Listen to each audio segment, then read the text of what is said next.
વિજયનગર પોલો ફોરેસ્ટમાં couples honeymoon મનાવવા માટે આવે છે કે પછી મરવા માટે આવે છે? આપણે વિજયનગર પોળોમાં લોકો ફરવા માટે આવે, એન્જોય કરવા માટે આવે કે મરવા માટે આવે એનો ખબર નહીં પડતો. અમદાવાદથી 6 છોકરાઓ ફરવા માટે આવ્યા હતા ને એમાં નાવા પડી જાય અને એમાં એકનું મોત થયું. અત્યારે મોડાસાથી એક છોકરો અને એક છોકરી જેની સગાઈ થઈ ગઈ હતી એ અહીંયા પોલો ફોરેસ્ટમાં ફરવા માટે આવ્યા હતા.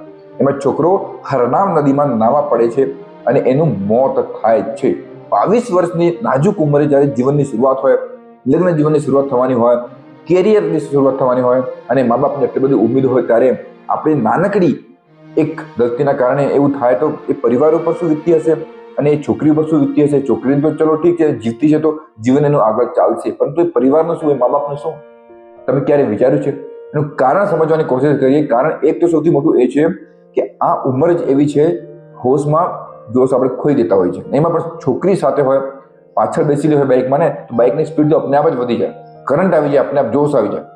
અને નાવા પડીએ તો તરતા નહીં આવડતું હોય એટલું બધું, અનુભવ ના હોય એટલો બધો, પરંતુ બતાવવું પડે કે હું તો મોટો સ્વિમર છું. એક સૌથી મોટું કારણ છે. એટલે સમજવાની કોશિશ કરો કે જોશમાં હોશ નાખો. જ્યાં આપણો અનુભવ ના હોય એવા કામમાં હાથ નાખવો જ નહીં, બરાબર? કારણ કે પાણીમાં તરવા પડીએ તો મરતા કેટલી વાર લાગે, કોઈ બચાવી ના શકે. ગમે તેટલા દોસ્તારો હોય તો પણ બચાવી ના શકે. ભાઈ, અજાણ્યા સ્થળે ક્યાં પણ જઈએ તો આપણે અનુભવ ના હોય, પહાડોનો અનુભવ ના હોય, પાણીનો અનુભવ ના હોય, ને એવું ક્યાંક પણ રસ્તાનો અનુભવ ના હોય, એટલે સ્પીડમાં બાઇક ચલાવીએ, તરવાનો અનુભવ ના હોય, પાણીમાં તરવા પડીએ, એવા જગ્યાએ મતલબ બિલકુલ સાવચેતીથી ધ્યાનમાં રાખીને કશું કરવાની જરૂર છે.